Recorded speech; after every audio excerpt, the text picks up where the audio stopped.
Sveiki! Es esmu hipnokočs Roberts, un es strādāju ar cilvēkiem, kuriem ir darba saistīts stress un izdegšana. Un viens veids, kā tas izpaužas dzīvē, ir, ka cilvēkam ir miega traucējumi. Cilvēks nevar aizmigt, vai arī pieceļas ļoti ātri, 3, 4 no rīta. Un man dzīve bija tieši tāda pati pirms gada aptuveni, vai bija šī pat mazāk.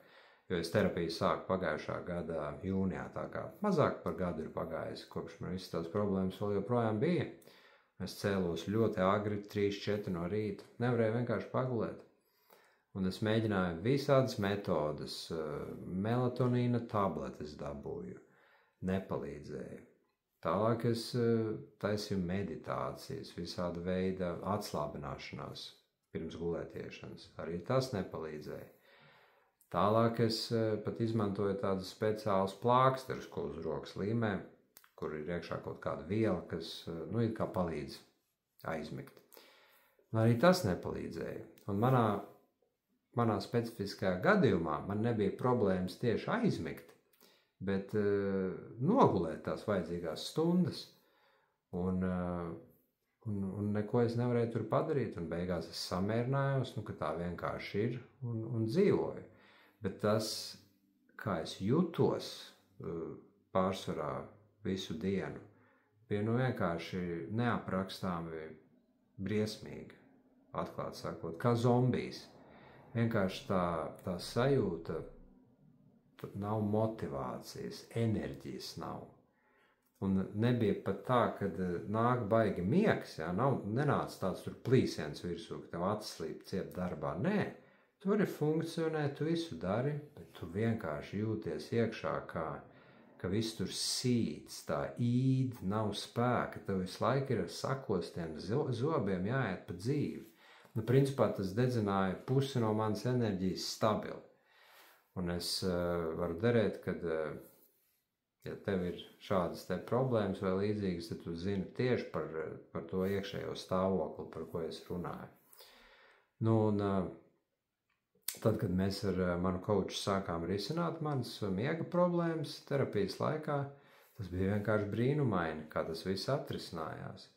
Izrādās, ka vienmēr ir kaut kāds iemesls, kāpēc tas ir, un kāpēc tas stress un trauksme tur iekšā ir.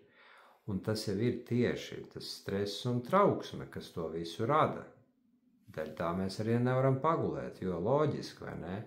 Ja kaut kas uztrauc tevi, un tu varbūt pat nevari tā pateikt, kas tieši tas ir, varbūt tas nav nekas tāds baigi aktuāls, kas būtu noticis tur vakar, aizvakar, bet vienmēr kaut kas foniņā ir. Un tu pat nesaproti, vai ne, kas tas tieši ir. Bet tavs ķermenis jau nemelo, viņš jau parāda precīzi. Viņš parāda, jā, man ir kaut kas vainas, es nevaru pagulēt, kaut kas mani uztrauc. Lūk, tad terapijas laikā var atrast to sakni, var atrast to iemeslu, kāpēc tieši tas tā notiek.